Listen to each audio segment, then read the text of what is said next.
Is that you? Hey, Hey. how are you? Hi. Let me see. A bit of a Nice to lag. meet you, Wawa. Can you see me and hear me? It's so nice to meet Okay. you too.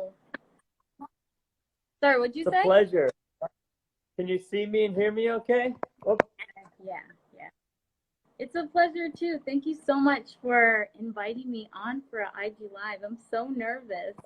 don't be, buddy. I've watched you. You're amazing. You're great. You shouldn't be nervous at all.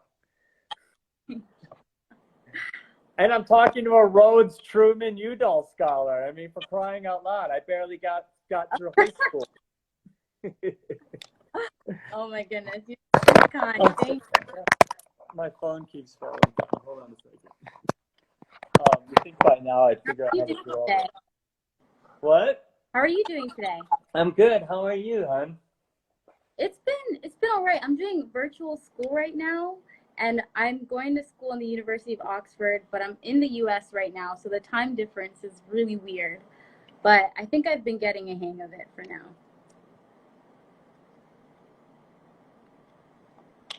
Oops.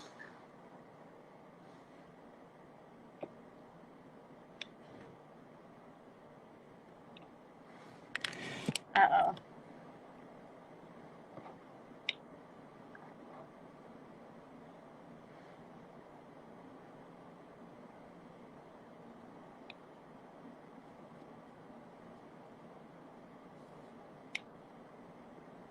Uh-oh. I can't hear you. What's going on? Oh, okay, got it. No.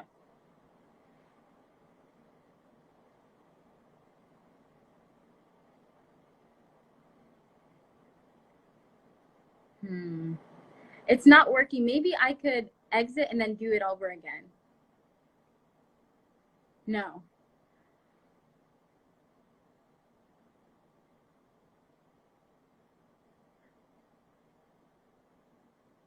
Okay, sounds good. Yeah, got it.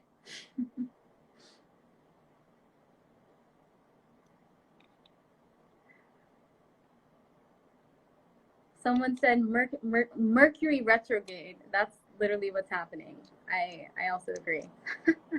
Okay, let's see. I can send a request to.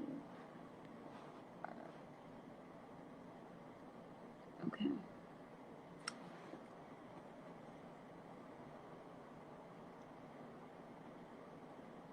How's everyone? Oh, okay. How's that? It's perfect. There we go.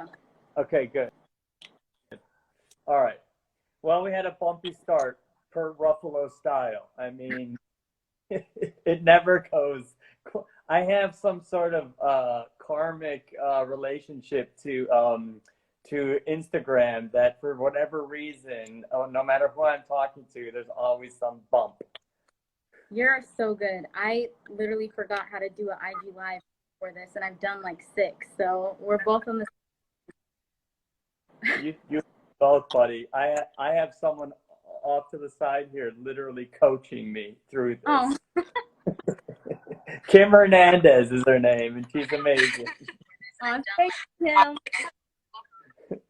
Hey, I'm so glad to talk to you, and I want to ask you so much. You're so interesting to me, and your work that you're doing is it's so topical, it's so timely, it's so important, and and your voice is so particular and so authentic from your experience. So I want to, first I know I want to just to get everything out of the way to start with. I want to ask about reclaiming our time, the reclaiming our time campaign, and then I feel like that's a good jumping off place, and we can move into all different kinds of areas after that. So Yeah, what is it? What are you doing? What are you up to? What is this thing? yes. So Reclaiming Our Time is a campaign that's led me here to IG live with you. It's really, really cool that my organization, my new organization, Black Girl Environmental, spearheading and 2 other incredible environmental orgs. One's called Generation Green, the other one's called Pass the Mic. So we thought that it'd be really important throughout the month of Black History Month to really celebrate Black in life. I think there's like this tendency to celebrate the unique contributions that people have contributed to the U.S. in past tense, Yeah. and Yep. tendency to celebrate the contributions of folks that have passed on and never got to experience their work being highlighted. And when we think about the climate crisis and the fact that people of color are experiencing it first and are at the forefront of addressing it, there's so Right. many Black activists and organizers doing work on the ground every single day, yet our work is rarely centered, highlighted. People don't know what's going on. So we thought that we'd do a campaign that really went against that narrative, really centered our voices to the environmental space, and really allowed us to reclaim our time. So we've been partnering with incredible people like you, platforms Sierra Club, Greenpeace, Nature Conservancy, For Ocean, folks like Anne Hathaway, Patrice Jones, and utilizing these platforms to tell our stories and let people know about the work that we're doing and our really unique expertise in regards to how we think about the climate crisis and the solutions that we have. And I've seen you speak on the history of Black environmentalism Wow, really? and even the co-opting of Black environmental scholars and their work by white environmentalists. And so, you know, we're all sort of standing on the shoulders of a movement that's old, and old in a lot of ways. But when we're talking about Black history and environmentalism, you know, you and I are both here and are meeting together, you know, through a common human struggle that's been happening for quite some time. And so I like, you know, I'm really interested in what you're saying about decolonizing, you know, teaching, decolonizing education. But before I do that, I want to talk, what is colonization? Because a lot of people hear decolonization, but I'm not sure everybody understands what it is. And I'm sure there's some people here that'll be interested in it. So let's talk about colonization first, and then let's talk about decolonization. Yeah, that's a really, really great frame. I think, right, colonization is a process of oppressing folks, and it's has been done so many times in history. I think of my own experience as a Kenyan American and the fact that my grandparents grew up as Kenya being colonized by the British. So colonization as a mechanism by countries, particularly countries in the global, has been seen as folks going in and taking over resources and really claiming things as their own and really standing in the way of indigenous populations and really perpetuating power imbalances. And what's interesting about colonization is that a lot of people think of it as an issue of the past. For instance, Kenya is not colonized by the British anymore. However, the ramifications of those power imbalances still exist. They exist in the conservation space and they exist elsewhere. And really, any other colonized country has a similar experience in which the countries that colonize them still have this really, really interesting power imbalance that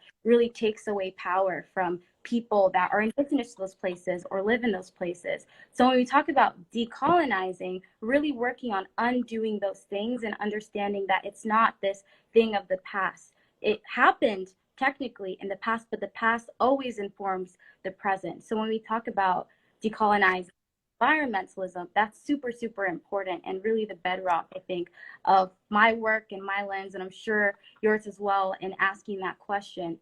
You know, I definitely have come at this work from my lived experiences, but also as a student. I didn't really see myself as an environmentalist until I took an environmental science class in high school. So I never said, hey, I'm Wawa, I'm an environmentalist, till I was 16 years old.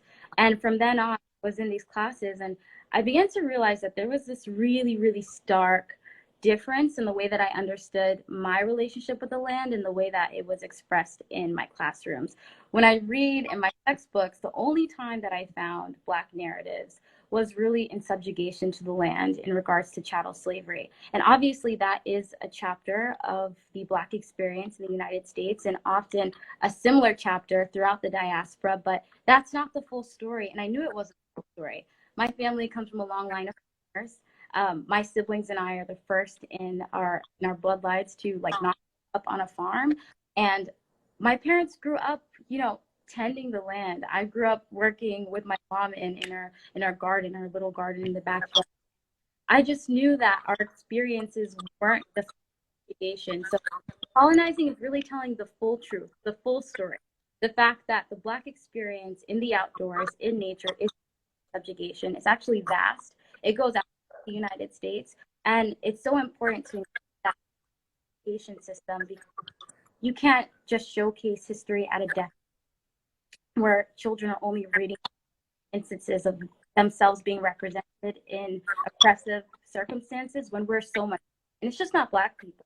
It's really Indigenous folks. It's Latinx folks, Asian folks. It's even white folks as well. Like, we really reconsider the way that our relationship with the environment has been. I think that helps the way that we create solutions. And yeah, this, you know, I mean, that's amazing. And I think what's so kind of exciting what you're doing, and exciting about this moment. Now, you know, I came from environmentalism as a boy, and seeing Lake Michigan, you know, the fish in Lake Michigan with growths on their bodies and tumors and lesions and filth and medical waste on the shoreline, and just as a human being, as a young person who's attuned still and sensitive, that moved me to ask these questions, like, how is this happening? How can we let this happen? And all of this is caused by humans. And I did see how we could change it. But when you were in your classroom, when you looked around, did you see many people that looked like you there? no, to this day, now I'm a master's student at the University of Oxford, and I have the most amount of folks of color, which is like, I think like 5 of us. And I mean, right, like what you're talking about, right? I think all of us have stories in which we understood the environment as something that we care about. And I think it's actually an innate part of who we are. We just have stories where we had like this recognition, right? This aha moment of, whoa, the environment is this important thing that we need to protect, care about. But it's interesting that, as said, there's not necessarily representation like in this, and I'm seeing that change. If I'm being totally honest with you, Mark, it's something that I've seen change in the past 3 years, in the past 1 year. There's still a lot of done, but it's really exciting to see that people are getting into environmentalism, intersectional environmentalists. I know they're in here, and environmental justice. So it's changing. A lot of work to be done, but I think these new ways that we think of environmentalism are really changing the tide.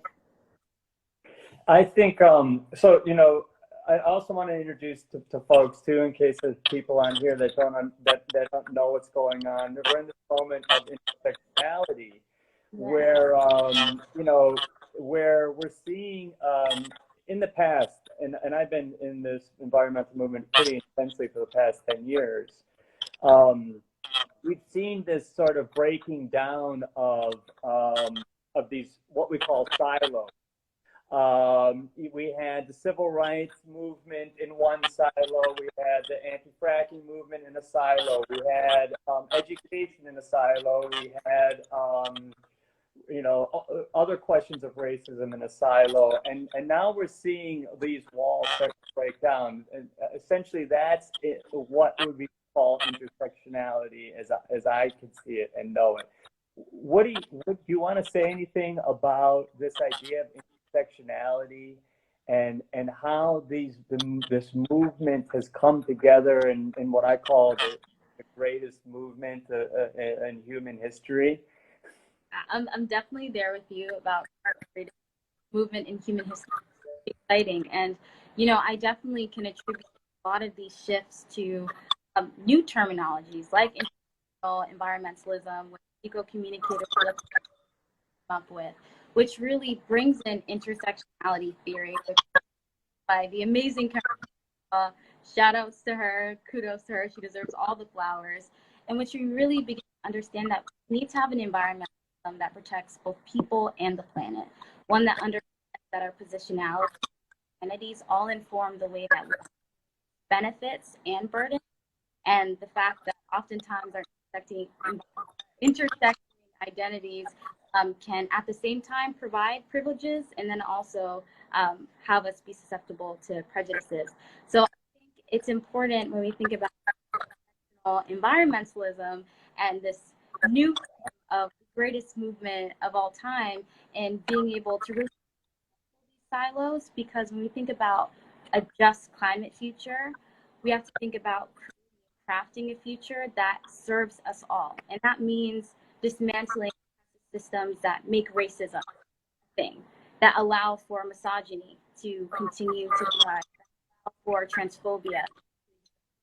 So when we think about disrupting these silos, we have to do that because all these different people that have been working in these quote unquote isolated movements have been all fighting for the same thing. We really all are fighting for a just future.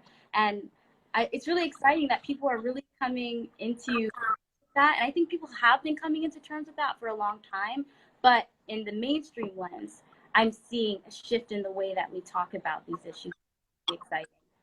Me too. It's been really powerful and really exciting. So I started the Solutions Project. I was one of the founding members of the Solutions Project, which we've worked together, you know, in a distant way. And we saw this happening 2 or 3 years ago. And we saw, we were seriously pushing for this intersectional mentality. And we just brought on Gloria Walton, who is just our new CEO, powerful Black woman, came out of the movement, came out of, you know, these communities, these frontline communities that have been used for dumping chemical waste that are, where trees have been cut down, where really the front line of the intersection between environment, pollution, economic redlining, criminal justice, and basically become the dumping grounds for capitalism in many ways. And she says something that's so powerful to me, and I want to get your take on it. She's saying, and she's where the Solutions Project is moving is money. If you want to change this system that is driven by money, then the way to do that is to put money, put capital, put resources into the communities that are already on the front lines that are fighting this. And that's antithetical to philanthropy today. And it's such a radical idea, but I'm telling you, we're only now starting to get that message across. And I want to get your take on it because I know you have a really interesting understanding of this.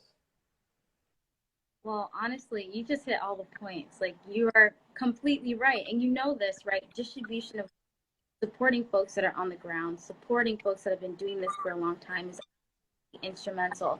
And, you know, it's really interesting. I'll bring this in. Oftentimes people ask me, they're like, what can I do to support? And I think it gets really overwhelming when we think of just from a data point of view. When you look at the data and you look at the way it's impacting us now and the projected levels to harm us in our communities, especially in the face of inaction. Well, hopefully that's going to change about now in the policy realm.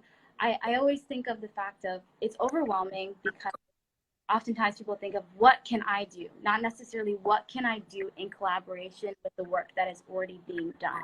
Because the truth of the matter is people have been working on these for decades. And you know this, you yourself are someone who's been in the space for a long time. And there are people that have been doing this before, we were born. So there are people that have been part of social movement doing this work for so long. And as long as we understand that we're all a part of the same ecosystem and support those folks on the ground through distributing our funds or, supporting in other ways that folks are asking for, then we can really intentionally support the work that's being done and really expand the scope of the work that people are doing. Totally.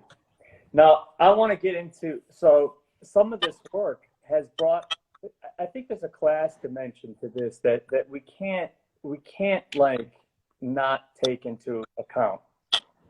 Because I've been to parts of Pennsylvania that are poor, working class, rural, white areas. And they're being treated the same way that poor black areas, or almost all black areas, are being treated. And I think sometimes we miss the partnership that when we talk about this, it could sound like we're only talking about a certain kind of people, when the fact of the matter is it's touching all of our lives.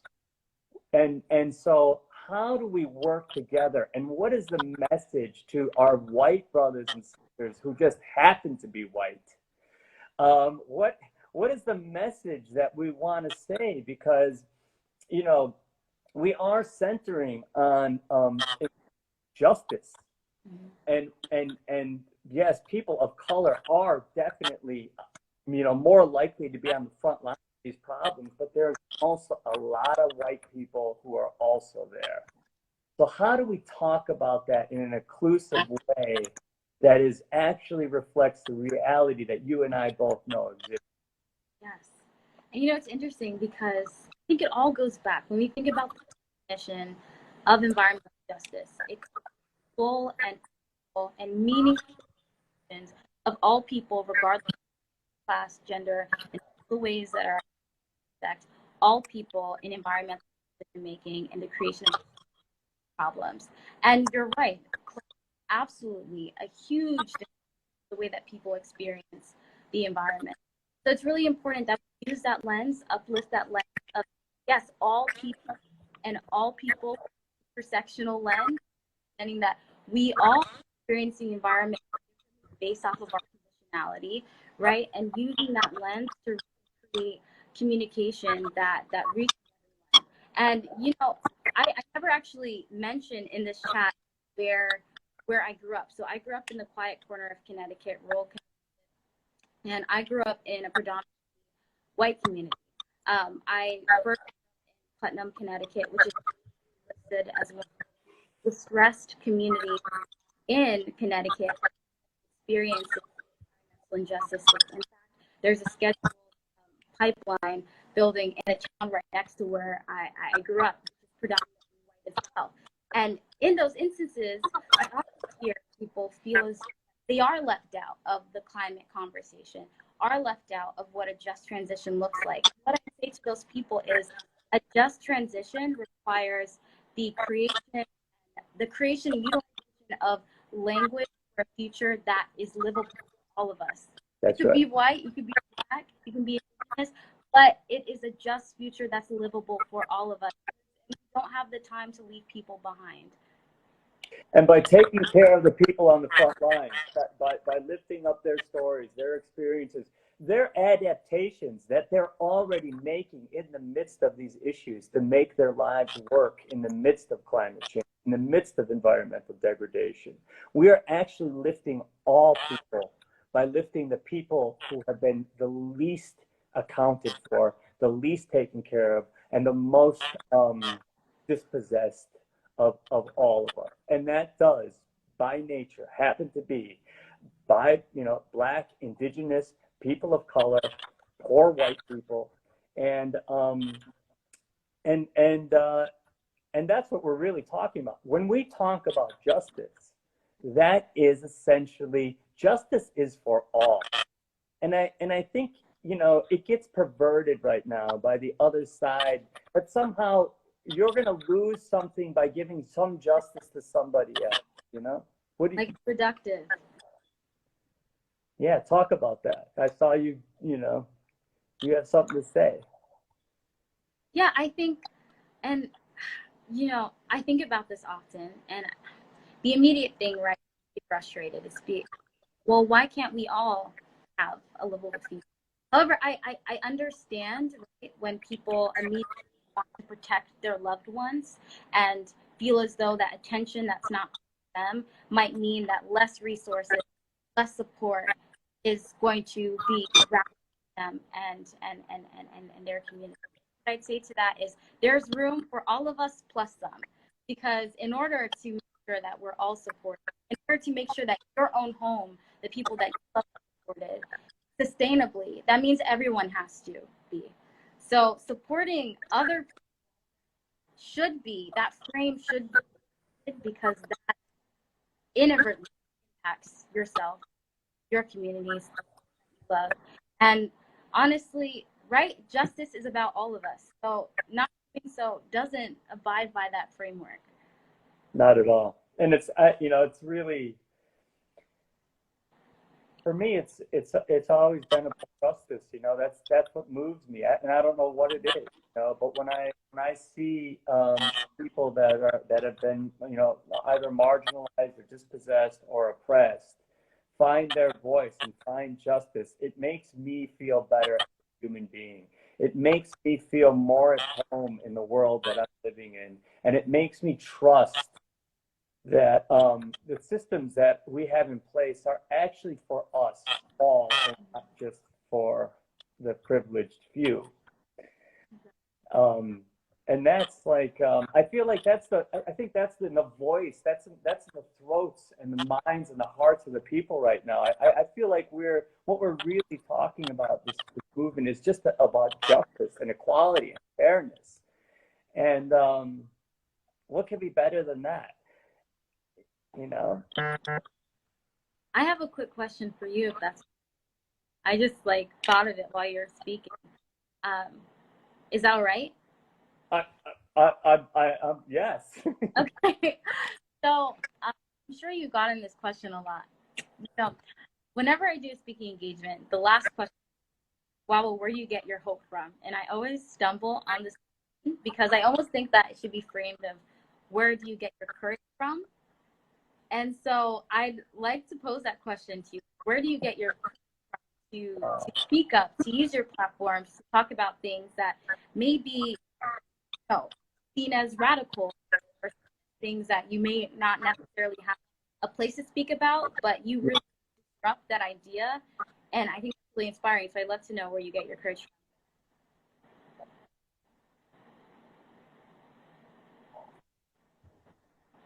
I guess, you know, it's kind of this age-old thing about, I mean, strangely, it has a religious dimension to it. It has, you know, who are we answerable to? Um, what um, what is meaningful in life? What is how will we look back on our legacy and who we are and how we were thought about, you know? Um, and did we do good in this life? Like, did we live up to our own principles? There was a moment, like early on for me in the fracking fight, where I was invited to Dimmick, Pennsylvania. It was about 45 minutes from where I lived.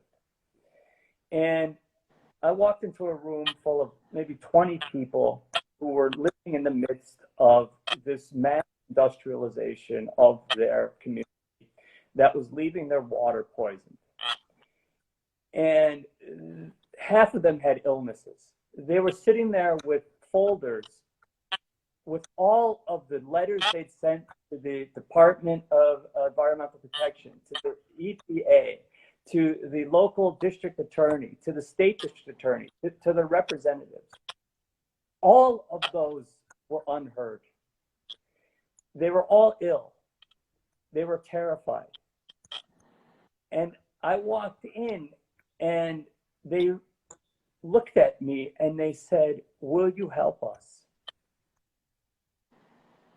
And the need in that room was terrifying to me. I was also just starting to come up as an actor, and I didn't want to make waves. I didn't want to hurt my chances by going up against an industry that could maybe destroy me. You know? And so I kind of ran out of that room, and I went home then, and I couldn't sleep, and you know, I got up and I went and looked in the mirror, and it was like, "Hey, Ruffalo, are you who you say you are? Do you really care about people? Do you really care about your community?" And I couldn't. I went back and I called up and I said, "Hey, what can I do?" And 2 weeks later, I was on Rachel Maddow's show breaking this story about hydrofracking and what it did in people's lives. And that gave me a lot, you know. And I guess at the end of the day, the courage comes from what have all the greats ever done, but acted on behalf of their fellow man, putting themselves in harm's way because of it. And I'm not even close to that. You know, I'm not even close to what Martin Luther King Jr. was doing. I'm not even close to what Bobby Lewis was doing. I'm not even close to what Christ was trying to do. I'm not even close to what, you know, the great martyrs were trying to do, which was this very thing. And the beauty of the moment that we're living in now, that you and I are talking like this to each other directly, not through some monolithic centralized system, is that we can distribute that responsibility so that you don't have to be a martyr and I don't have to be a martyr, but that we share the weight of all of the movement together, and all of the people that we're talking to collectively and individually are also picking up that mantle. Wow. Right? I'm processing, and one, thank you for answering a question that I just randomly asked you, but there's so much that you said, so much that we all can and thank you for being so candid and authentic in your answer. I really appreciate it. Oh, buddy, you're right there. Now I want to hear from you. What gives You know, while you were answering, the first thing I thought of is, oh no, he's probably gonna turn it around on me. Where do I get my courage from? I should have also said this before, that saying where you get your courage from is harder than saying where you get your hope from, and maybe you can also, agree on that. Where I get my courage from, you know, I almost don't see it as courage. I see it as a necessity. Yeah. I hadn't said this earlier, but I grew up obviously caring about the environment. I think of like the principles of what environmental work is, of caring about clean environment, access to clean air, healthy, culturally conscious food, access to green space if you so choose to use it. All of those were things that I cared about, but I never made the connection between those things, valid environmental experiences, or one. So I started doing environmental work because when I did have my moment, when I was in high school and I took and I began to get of environmental justice and what it could use environmental work as a way to disrupt systems of oppression and really support the most vulnerable. I was really frustrated because I had never heard of these concepts before in my life. I had never heard of environmental justice. For me, environmentalism, honestly, was this top thing that only people care. And I kind of just, you know, put it in the back saddle of like that I cared about, but didn't have time to focus on. And so I feel as though I get my inertia to do work by really changing that narrative. I think there's so much untapped possibilities, get more people involved in this fight for a just climate future just by letting them know that the experiences that they have, problems that they have, are valid in the environmental space. And the ways that we want to live and we want a just future are in line with the climate future. And what worries me a lot of the time, which goes back to ask about my classrooms, what worries me is sometimes I wonder if the environment has a capacity to be able to just climate future if all of us are involved at the decision, people creating the solution. And so for me, necessity, because I want to do whatever I can in my lifetime to make sure that we're at the table and that all people are really represented. We don't have to basically experience any type of subjugation as we move towards the future. 100%, man. And that's why yes, that's beautiful. And it's very moving. And I think you're absolutely right. And that's really, I think, what's at the essence of this work, you know, because in the past, even in the recent past, the solution was always geared toward a certain class of people, and mostly white people. It was geared towards making money and expediency. You know, how do we get there as quickly as possible? And how do we sell this to the big corporations? I want to get into this too a little bit. And so when we talk about moving forward with equity, the way we do that, I think, is that we're focusing on frontline communities, and they like in Buffalo, push Buffalo, like the things they're doing in Buffalo right now. They're completely renovating. They're renovating their soil, they're renovating their cultural life, and they're renovating their economic system, all based around climate change. They're the first people who actually had a solar system on top of public housing that has also, community space.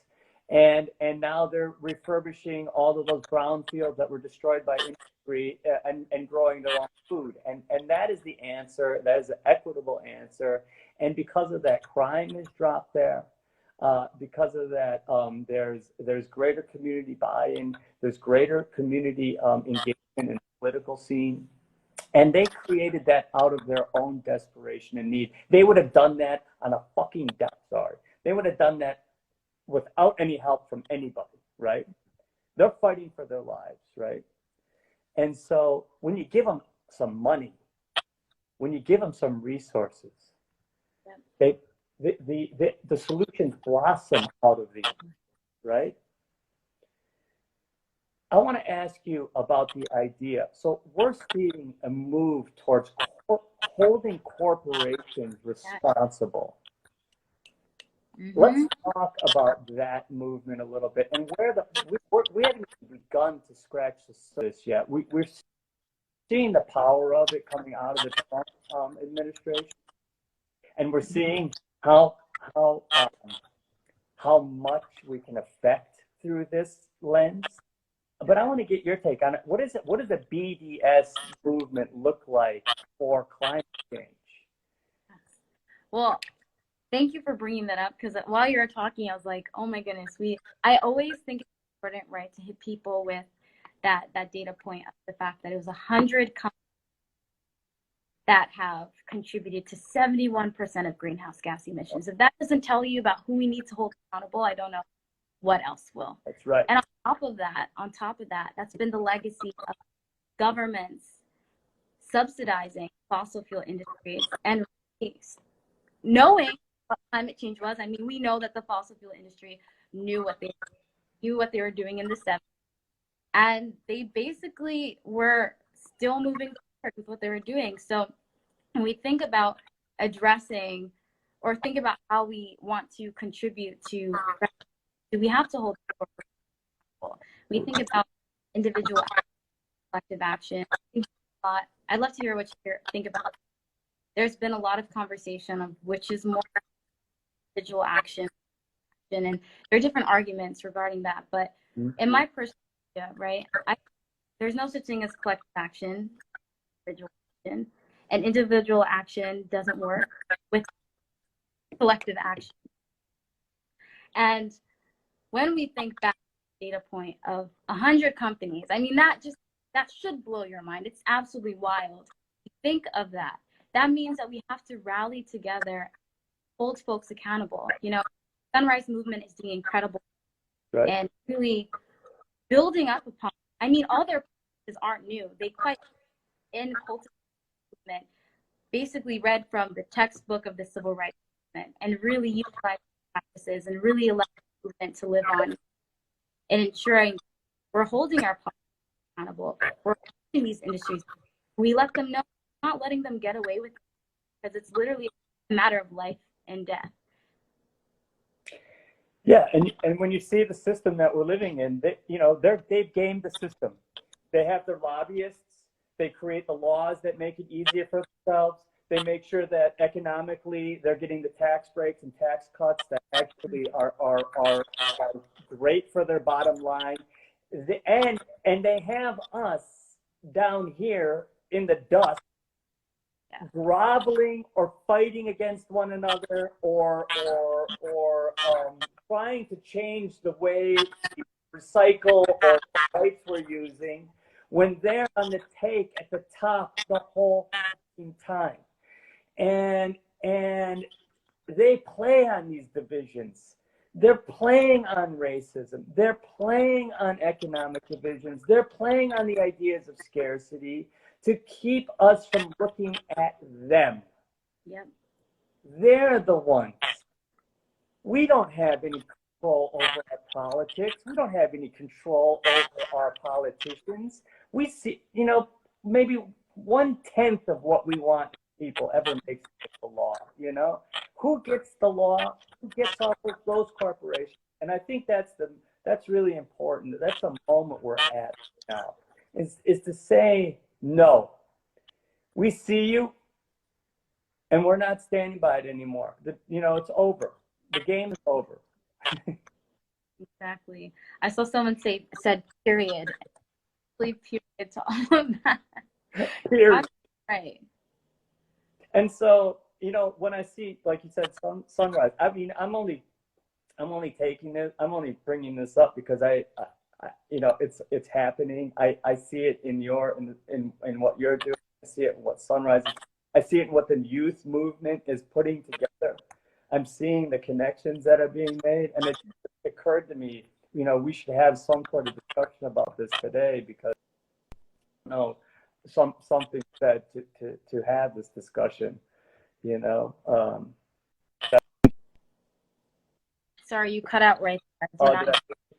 I just thought it was an important discussion to be having, and one that we're almost there, but we're not quite there as a movement, Yeah, but the momentum is continuing to build. There are so many. Another thing on something that genuinely does give me hope, right? It's something that you have to lead to by doing the work and doing action, whatever capacity you're able to do.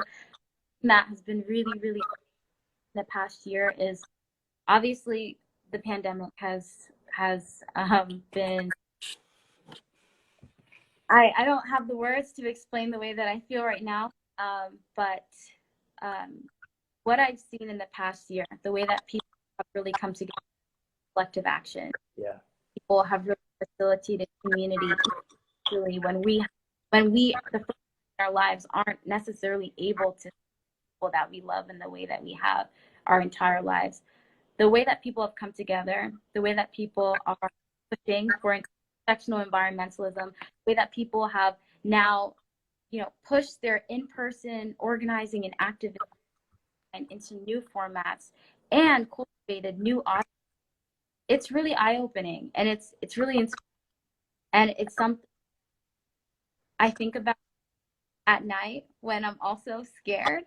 Yeah. So I think it's a good next step, and it's a good feeling. It's a good part of. I totally. It's something has shifted that is. I heard someone say that love is not what brings us together. Mm.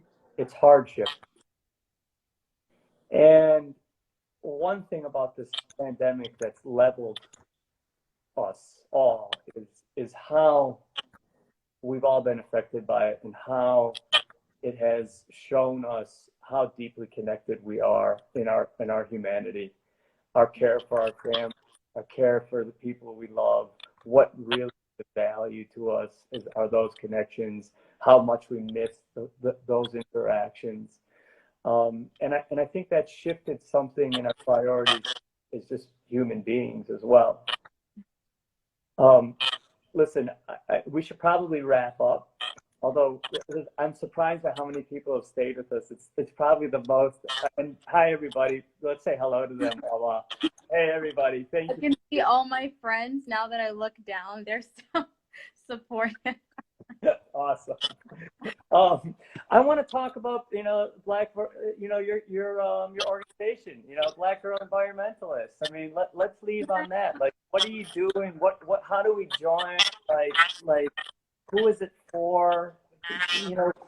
Let's jam on that a little bit. I just saw some of our members go, "Hi, Mark." So Black Environmentalist, I would say, is a community and a project of love. I often think of environmental work as being the ultimate form of self-love, of having the audacity to fight for something that the people we love, but also ourselves. It's okay to say that. It's taken me a long time to be able to say that. Yeah. Black Girl Environmentalist essentially is a supportive community for and by Black girls, Black women, and Black non-binary environmentalists. So many of us have been kind of traversing within the climate space, not really seeing similar life experiences, and oftentimes feeling really, really alone. Yeah. And sometimes it can be isolating. And so we decided to create a community that allows us to get to each other from not just the US, but around the world, and builds community. Because community really is everything, and really promotes and thrives on radical love. And it's a great additive to my life, and I think everyone involved. And right now, obviously, we're doing our first big official launch in January. So we're super new, but I've been doing stuff for a couple months now. And we do everything from creating jobs to make sure that folks in our community are aware of opportunities, get internships, fellowships, jobs, especially for those of us that are experiencing the uncertainty. I'm a recent graduate. Class of 2020 is going through it, as is everyone else. But I will say, I'll do a shout out to class of 2020. We're really going through it and really trying to support folks at that end, while also facilitating by doing Zoom happy hours, getting to know people, and also doing things like clubs and having candid conversations like where we can have really nuanced conversations of the work that we do, futures that we want. And I also think I'm blanking on the person where I learned or I got this idea from, but about this a lot, about the importance of practice revolution in lives, because the way that we interact with our loved ones in community basis, the things that we do and really should be the framework of how we think about building a future.